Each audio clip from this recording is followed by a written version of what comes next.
Shalom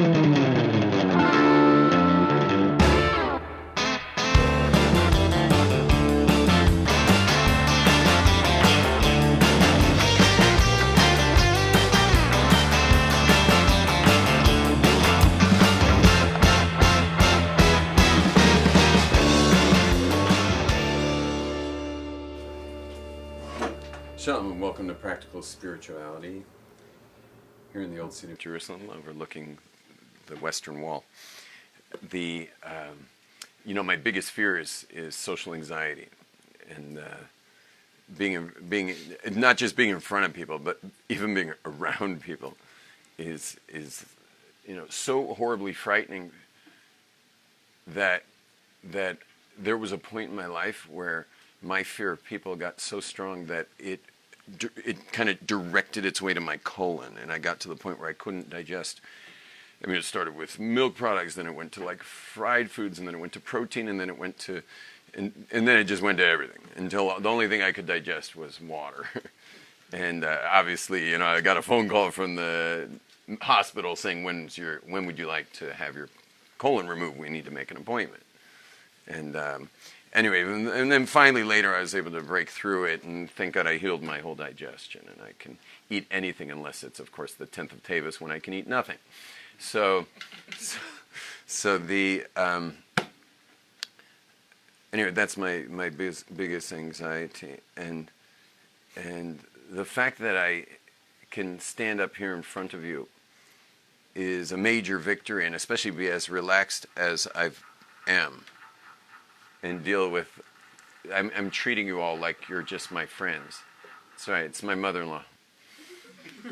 The fact that I'm treating you like you're my friends, which you are, I don't know you that well, but you're like my friends. And the fact that I treat you like my friends is a real testimony to how far you can go. And the fact that I healed my body also, I healed my body, and I can be relaxed with you and feel at peace here is a really nice thing. And the way I got to that was by finally making the connection. I was able to draw a connection with the fact that I had been lying to myself since I was 10 years old. When I was 10 years old, I had a horribly embarrassing moment, which was the stupidest thing ever. But all I was doing, I was just going to the bathroom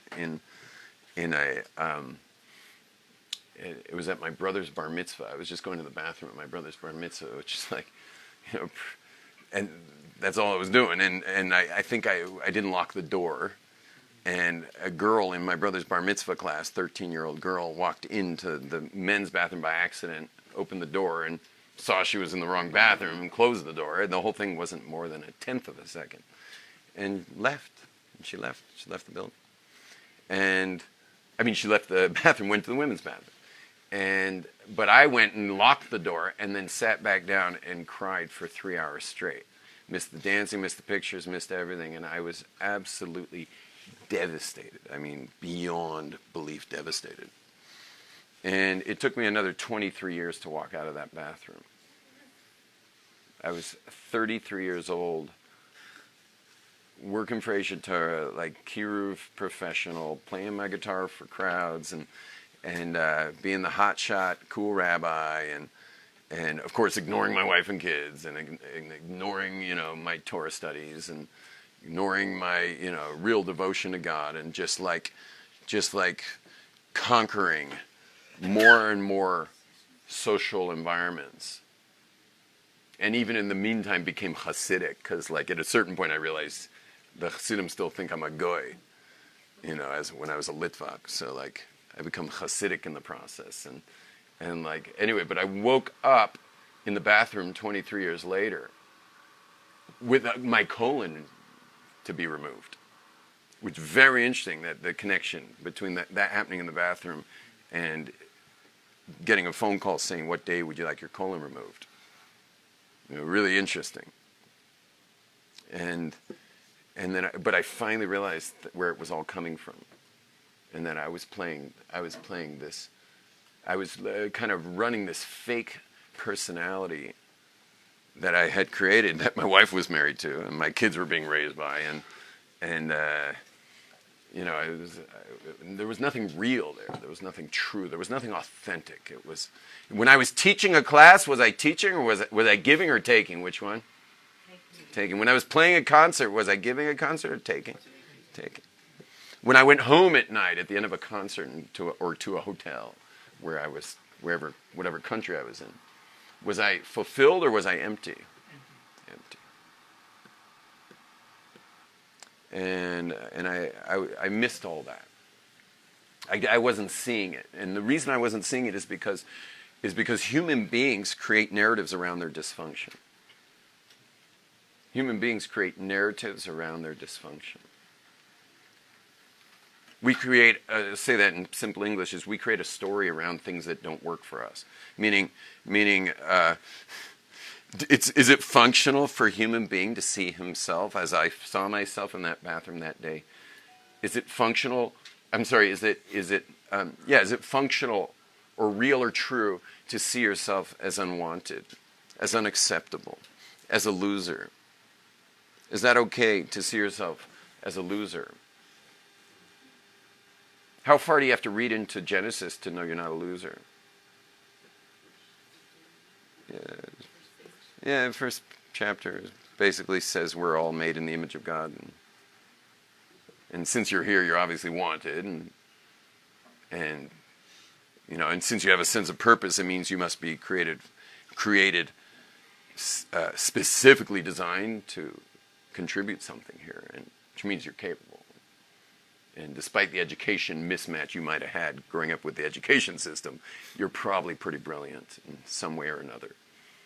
God gave you some kind of smarts for some kind of task here. And so you're probably pretty brilliant. And you're probably pretty beautiful as well.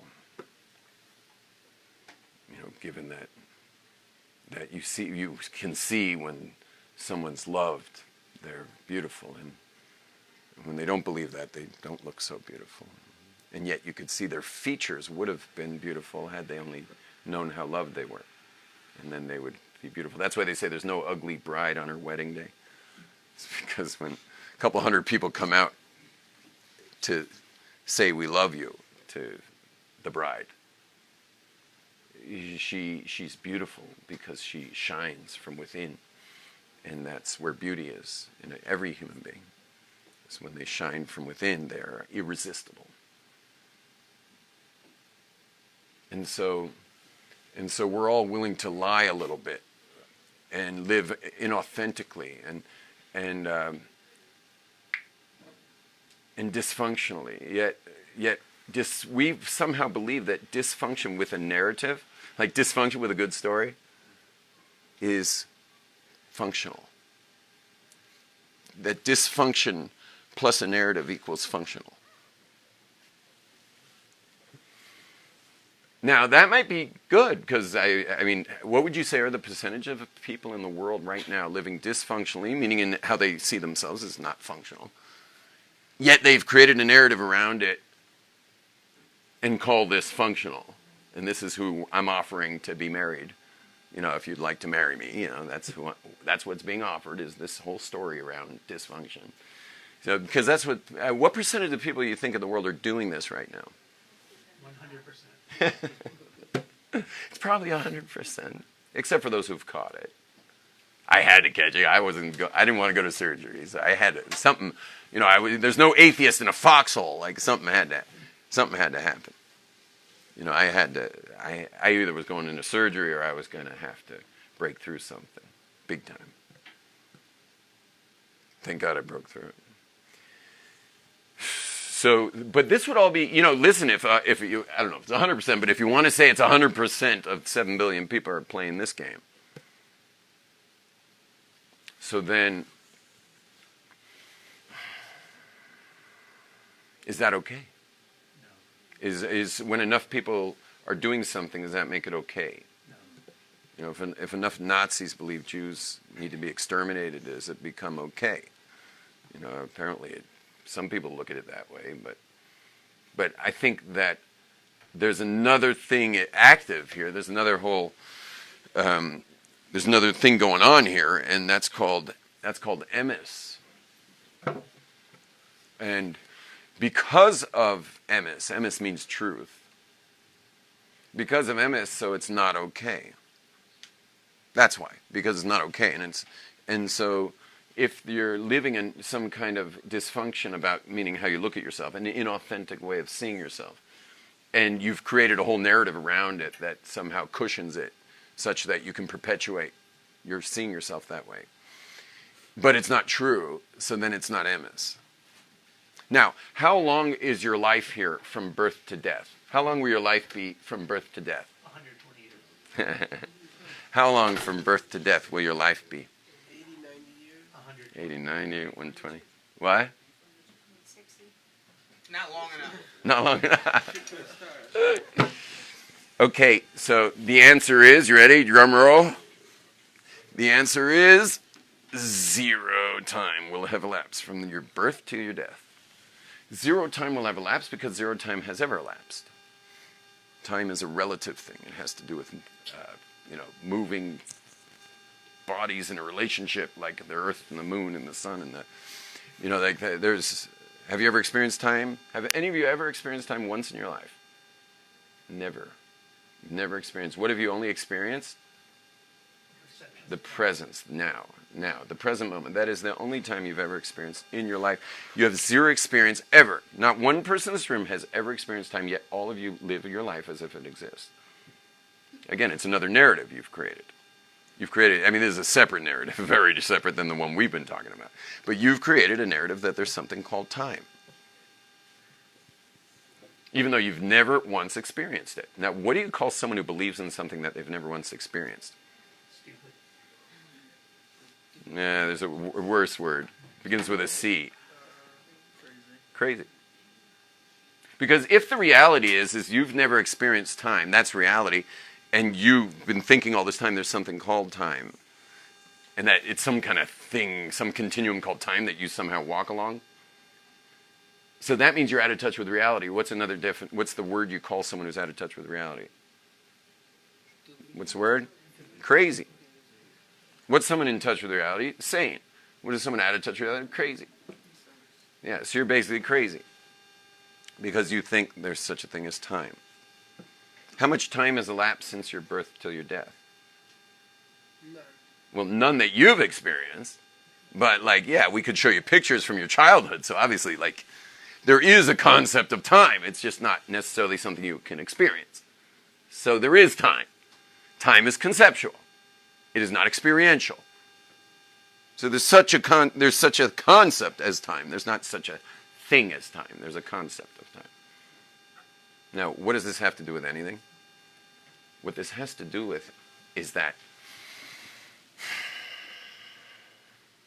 we're being beamed down here by an infinite being who is literally doing it via vibrational mathematical frequencies.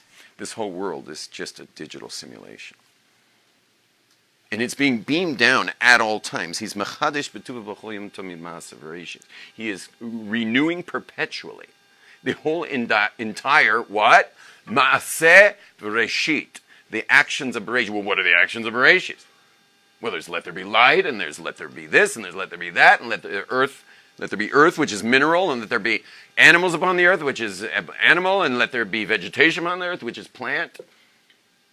And God is perpetually creating that from nothing into something at all times. That's why there's no time. Time is a conceptual thing. But the reason there's no time is because God is creating it now. All of it now. So if he were to remove right now, let there be animals upon the earth, every person in here wearing wool would no longer be wearing it. So you'd see my vest would be gone. My pants would be gone. I'd be very happy I wear gatkas. Because ain't nobody got time for me getting caught in their tighty-whities. Yeah, so I wear gatkas, which are the long white Hasidic underwear, which are fabulous for yoga, by the way. And not to mention hot days when you just got to take off your pants. Only Hasidim get to take off their pants and chill. So, anyway,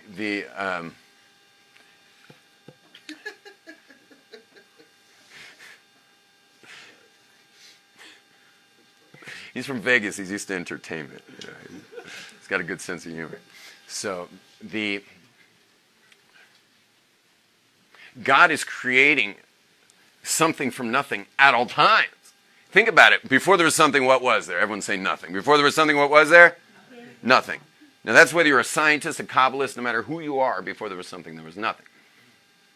Now it's not like they don't theorize on what that nothing must have been, because obviously if you're an atheist, it's very uncomfortable to have nothing make something. Like the Jews say. We say nothing made something. And that we're cool with that, because we believe that nothing is this infinite being that can create things out of nothing. But if you're not a believer, you're in big trouble with there being nothing before there's something. And yet they all know that. And that's why they have a department in most big universities called theoretical physics, because they're there to stare at their belly buttons all day and theorize. I've yet to meet a theoretical physics who doesn't smoke a lot of cannabis. I think it helped. I didn't say there's anything wrong with it, but after a while you just get a little more creative, I guess, when you're doing that, and come up with more theories and write another grant paper and get more money to support your habit. By the way, it'll never go away, because the theoretical physics are the high priests of the atheist world. Everyone has to have their leaders.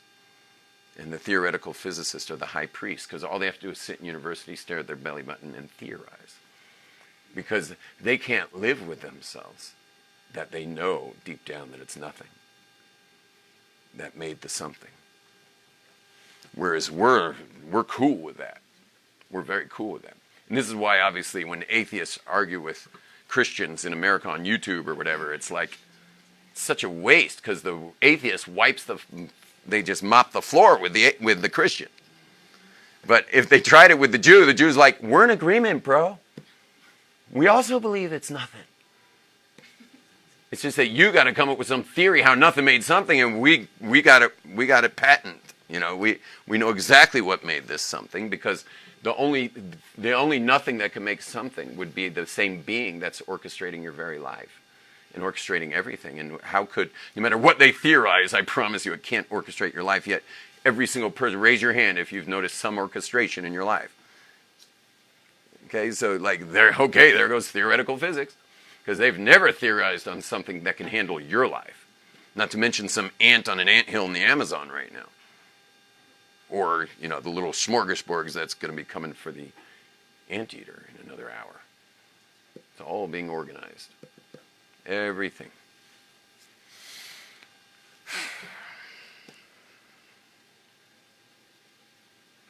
So since you're in a digital simulation that comes into existence from absolutely nothing at all times, that means that from your birth till your death, no time will have elapsed. But let me give it to you in another way, and maybe you'll understand it better this way. You have a soul, and your soul, as we've been talking about the last few days, you have a soul, and your soul is made of, it's very, very large. It's not one-to-one. It's not like with all my heart and all my soul, which is one-to-one. It's not vodka, Red Bull, okay? It is body with you're one body ratio of 1 to an infinite soul. That's part of God. I mean, what is a soul? What number would you give a soul? It doesn't have number. It doesn't have edge. There's no edge or limit to it. The miracle is that it even hangs around your body. I mean, you guys know, I don't know how much you know, but it doesn't take a lot of YouTube researching that to know that there's massive debate over what in the world the consciousness is we have. They don't debate whether we have consciousness. They just debate where's it coming from, because it's not available in brain science. They have never found it. There is no I, meaning the I, the you, your point of reference. There is no I in an MRI. They can search for it. It's not going to be there. Your consciousness does not show up in physical reality. And yet it's there. You're listening to me with it. Right? You're aware that you're aware. Aren't you aware that you're aware? Is everyone here say yes if you're aware that you're aware? Yes. Well, what is that awareness of your awareness? Meaning, I know the second awareness is the fact that there's sound waves hitting your eardrums, which, by the way, are all just digital. This is not English. It's just frequencies crossing the room, hit a tympanic membrane, that sends all the math, like let's say it's an A, which is 440 oscillations per second, and then it's going into your eardrum like a little drummer going 440 drum beats, little drummer monkey going on your eardrum. It's going to the cerebral cortex. The neurons then are collecting massive mathematical equations. But what are your neurons? It's just billions of ones and zeros. It's just fires or doesn't fire, fires or doesn't fire, 1 or 0. And they put it all together, match it to every English you've ever heard in the past, and then say, oh, English. I think I could understand this class. And the crazy thing is I'm the one producing these sound waves, which is like, how did I do that? Like, how do we produce speech? And it's amazing if you look in Torah, the connection between soul and speech. Because that same soul, that consciousness that we cannot find, is what makes speech. Because we're the only ones with that consciousness, and we're the ones with the speech. While all other creatures, they got brains, but they ain't got speech. They have communication. They communicate for sure. But they ain't got speech. They can't talk like we can. They can't. There are a lot of things they can't do like we can. There's something soul inside of you that just creates airplanes. There's something inside of you that creates Teslas. And it's inside of you, and it's your soul that does that. Basic communication, so we would be able to survive, we probably wouldn't need the soul. But there's something so much higher inside of you. To hear a violin play or a band play creatively, craft beer.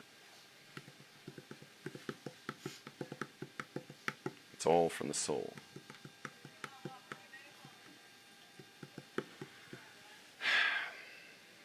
Now,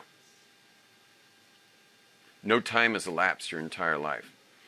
All that exists is God creating existence from absolute nothing to something. He perpetuates it. If he were to stop perpetuating for a second, all of us would disappear. I give the example of the wool disappearing. But what if he just stopped the whole thing? The whole thing would disappear. Well, the answer is he is stopping it. He's just stopping it so quickly because it's coming something from nothing. So he's stopping it and starting it, stopping it and starting it. Very quickly. And that's why when you don't observe something in physics, it shows up as particles. It actually shows up in particles, and the second you observe it, it becomes waves, which is really strange.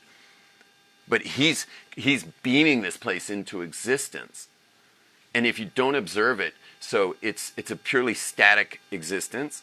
But the second that you observe it, it shifts to waves. They've proven this already. Non-observed waves become particles. And the second you observe the particles, they become waves again. Meaning we're all like in this thing's mated to our consciousness. The whole system's mated to our conscious experience. Now, not that it needs your consciousness. It exists without you thinking about it. But it is completely mated to your consciousness. But here might illustrate a little better how no time's elapsed, and then I want to explain why I'm mentioning no time elapsed. Let's say you were in the world of souls, because your soul's in the world of souls, but right now the very bottom of the world of souls is allowing this little finger to stick in, and this little membrane at the end to, like, click interface USB, like click into your head, connecting to your neurons, which are reporting to that awareness, of that conscious awareness, which we just spoke about. So your conscious awareness is the very end. It's like the thinnest little membrane of your entire soul. It's just a thin membrane that click, and then the neurons start reporting to it. Then the neurons start reporting. Now, when you die, you know what it does? It just goes click. It just unclicks. Just unclicks. That's it. I feel bad for the people you leave behind, obviously. But you've just unclicked. And now that you have unclicked, so the whole thing that stretched down to your brain just goes like back in. It just goes back in. And where is it? Well, I don't know. But it's there right now. You can imagine yourself walking down a street in the Jewish quarter, and it's just kind of like behind you, like it's, you start running, it's like kind of behind you. It's like flowing behind you as you're running. It's not like that, but I want you to start to see yourself as way bigger. And yesterday we spoke about the fact that you should be very careful what you put in it, meaning what websites you're willing to click on or what movies you're willing to watch. And I've just made a rule for me because I love all arts, including cinema. So I've just made a rule. If I want to enjoy something, it's got to meet 3 standards. No sexuality, no swearing, and no violence. Why? Because whatever is, while it's clicked in here, so it's now totally subject to whatever input.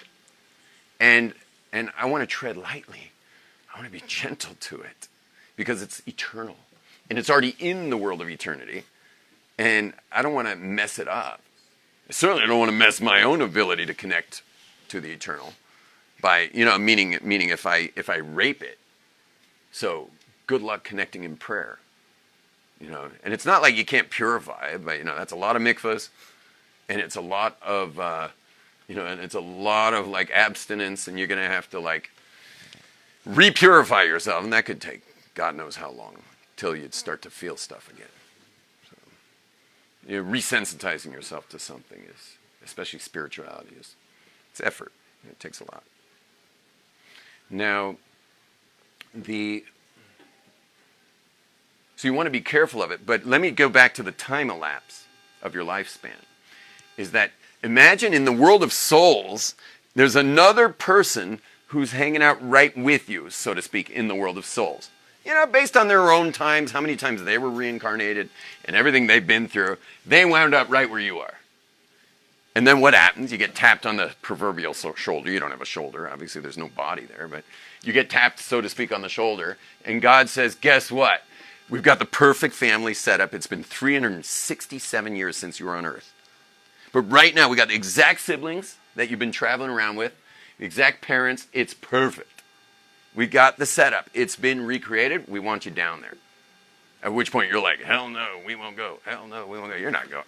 What are you talking about? Like, right now, I'm inside, I'm in the light. I'm not being projected right now. I'm in it. I don't want to leave it and become a projection. I don't want an avatar. I don't need an avatar. Your body right now is your avatar. I don't need an avatar. I like being totally enveloped in light. I don't want the trip to ever end. And God says, listen. God says back, it's a conversation. So God says back, because, there's a saying that every soul has to agree to come. So God says back, you think you're in the light. You think you're in the vibrations of creation from within. He says, I know, I'm not sure he says this, but let me show you what it looks like vibrationally, what it feels like vibrationally, if you go spend the next 70, 80 years doing mitzvahs. Doing mitzvahs, learning Torah, praying, doing good deeds for others, helping each other, like making a contribution. Like, let me show you what things look like up here, having come up with a backpack full of mitzvahs. So he gives you a little glimpse, and you say, I'll go. And you agree. And you come down in this body. Now, I'm just going to add a little to the conversation. You're like, well, I'd like to go, but gee, God, there's a lot of liabilities. Like you could also do some bad stuff down there. You could do stupid stuff. Like you could really mess yourself up down there. So like, I like the good part. What about the bad part? At which point God shows you this amazing realm, an amazing realm. And it's called Gehenna. And Gehenna is the place that it's a substrate that the soul's got to pass through. It's got to traverse this substrate. And I don't know what it's made of, but it's basically the bed you slept. You sleep in the bed you made. Anything you did wrong, you got to somehow cross it. And by the way, I give very detailed classes Kabbalistically about this, which are really, really fun classes to understand it. But maybe I'll just give a quick 1 second, like a 30-second explanation. Is some guy's walking through the Shuk Machane Yehuda in town.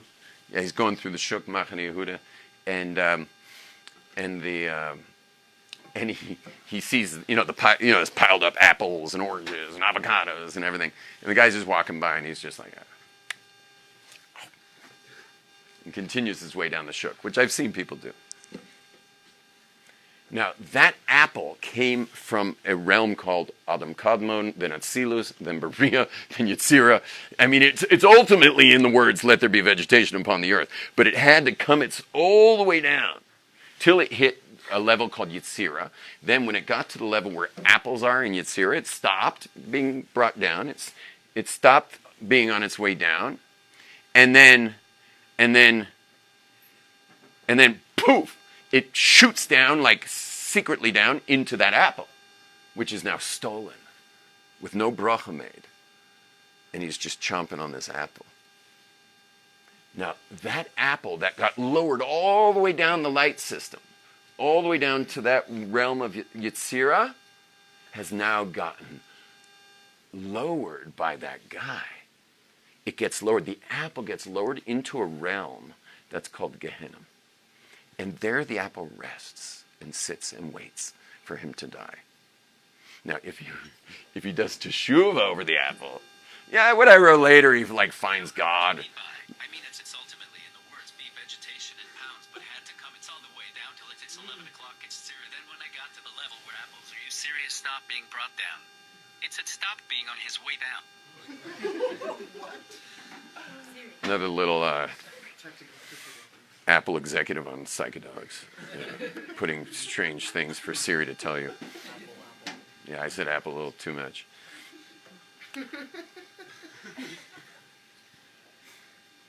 So the apple waits there. Now, obviously, don't be an idiot. Let's say the guy finds God. He's at the kotel and he realizes there's a God, and then he does all this tshuva, and he's like, and for the apple that I ate in the shuk, machani huda.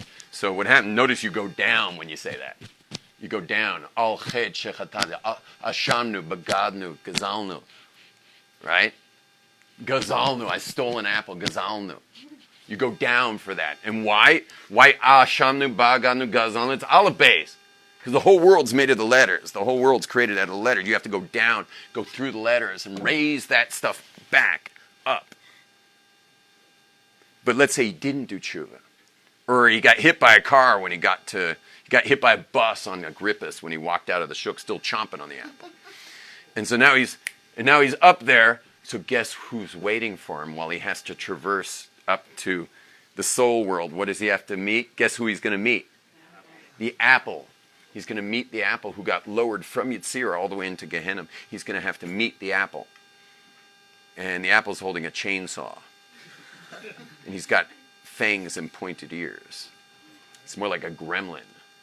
Yeah? It's just like, and he's like, I remember you. And the apple's like, yeah, really? Anyway, but the point is that Gehenna is a world that you create. Gehenna is a world you create. Don't create it, you're good. By the way, there are a couple tricks to avoid Gehenna. One of them is never speak Lashon Hara. Okay, forget that one. So let's try another. Get killed for being a Jew. Nah, that one's no good either. So basically do tshuva. That's all you can do. The third option to avoid Gehenna is do teshuva and clean up your Gehenna. Raise up the sparks of everything that you locked down in this world. You got to raise it up. And that's thought, speech, and action, because the garments of your soul wears clothing just like your body wears clothing. Your soul wears your thoughts, and it wears your speech, and wears your action. So you got to do tshuva on all three levels of thought, speech, and action. Well, now's a good time to stop letting everything in. I mean, you don't give all your information out. Why would you let some cokehead in Hollywood give everything out into your brain? Right? You don't give all your info out. You hold your cards pretty close to the chest. You got a password on your smartphone. Not everything's available. So why would you abandon your own soul, the soul, to some guy or gal who have no business in your head? Take your life back from media. certainly don't. If you're going to watch media, don't, like I enjoy media, don't harm it. Don't harm it in the process. Now, anyway, so your neighbor in the world of souls is like, where are you going, man? We've been here for 367 Earth years. Like, we're buddies. And you're like, I'm going, man. I'm out of here. You know, God just gave me the whole rundown. I've been chosen to go down. It's the right family. It's the right siblings. Everything's perfect. Like, I got to go down. It's really funny that all of us might go to a shrink and talk about our parents and how we get stuck in our... and these siblings. And meanwhile, like that's how you came down. It was like everything's set up. You know, whatever you got to go through is all going to be in your own home. Like, you got it all set up for you. And so the guy's like, where you going? You're like, bye. And then you're gone. You know, you're like, and it's like, you know, you're a baby.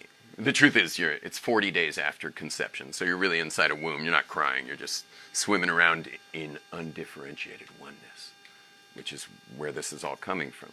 Because you have to spend the first 9 months minus 40 days in undifferentiated oneness before you come into the maze, into this crazy maze called Earth, this giant video game.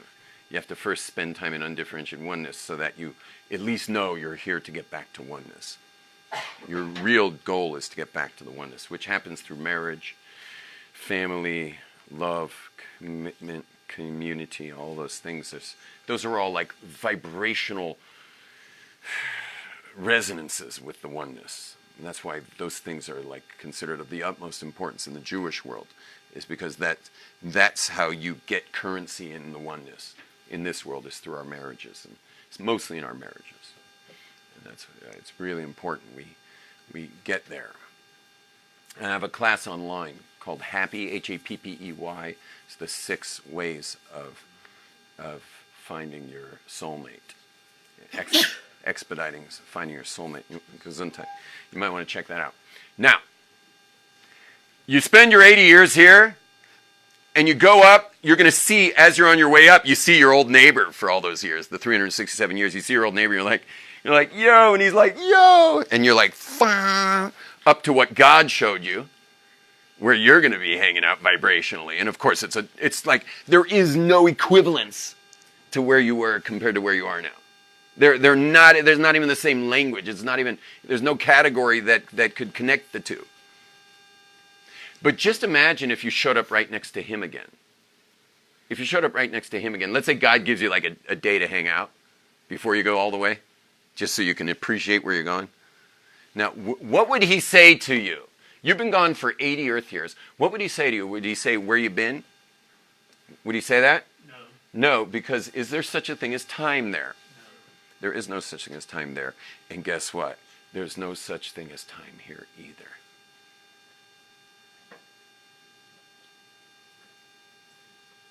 Now, all there really is the truth of reality. That's all there is. And we're going to end with this, everybody. I'm going to bring it all the way around now. All there really is truth. There's only emes. That's it. There's only emes. And you don't have to look far, and you don't have to look deep into the Torah to know the emes that you're created in the image of an infinite being. You're awesome. You're beautiful. You're holy. You're wanted. You're loved. You wouldn't be here if not. But yet you've been living a very different reality than that. That is not emes. It's not part. It has no currency.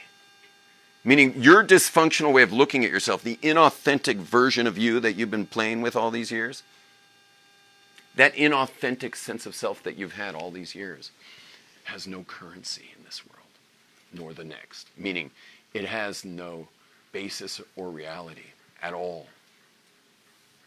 It's just wasted time, energy, and drama, and therapist bills. And why do you think therapists charge so much? Because you'd also charge that much to hear someone's rerun story just with new characters every week. And some narrative that's based on something that's not even true to begin with. All there really is God. That's all there is. This is just a hologram that he's projecting. And your body's an avatar. And he's created consciousness inside of you. That's the USB cable click of a gigantic spiritual thing that you are in the consciousness of your mind.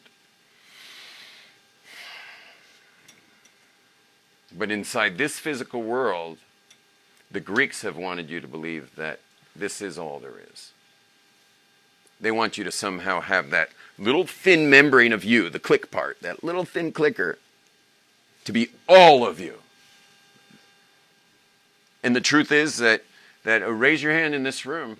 Raise your hand in this room if you've really been looking at yourself as like one body to one soul all these years. Like you've seen yourself as like a body and a soul. Raise your hand if you've seen it as a one-to-one. And almost everyone in this room, there's probably about 35 of you, almost everyone in this room was raised observant, which is a massive failure in education, a massive failure in Jewish education.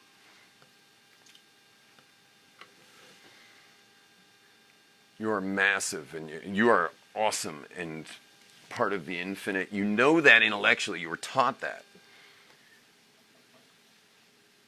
And yet you've been somehow able to eclipse it with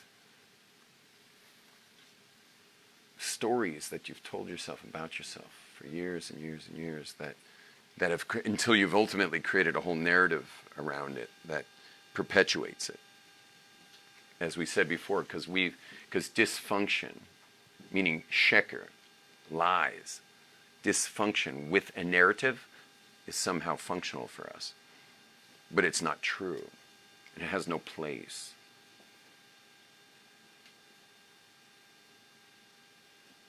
Ever since I healed my stomach, I started my seminar, The Possible You. It's already been 19 years. I have over 9,000 graduates who have come to discover how to heal their lives. And sorry for all the ladies in the room. I don't do it for women in Israel, but I do it for women in Muncie. And there will be one in February 20. What's Sunday? 22nd? What's a Sunday in February? 22nd? No? What's a Sunday near there? Show me. What? No. 23rd. So 23rd I have a men's. What's the Sunday before the 23rd? 16th. The 16th I have for men in Brooklyn. The 23rd I have for men in Muncie. February 24th I have for women in Muncie. Yeah, Jerusalem I have for men in English. Next on the 19th of January, like next Sunday. That's coming up in English. Worth changing your flight for that. People are flying in for it. I already got many people telling me they're flying into Israel for that. Like people from England, it's quicker to Israel. And then I have Hebrew, Zion Shvat. But I've been helping people for almost 2 decades now to get back to themselves. And I did it through my own healing in my own life, through the Possible You seminar. So you might want to go online and look at that and at least watch some of the videos there. If you can't come to a seminar, at least watch some of those videos and heal your life so that you can live in emes and start building your eternity by living your life vibrationally clear and clean and powerfully as the beautiful person that God made you. So if you've been watching this online, so please click on all the appropriate things.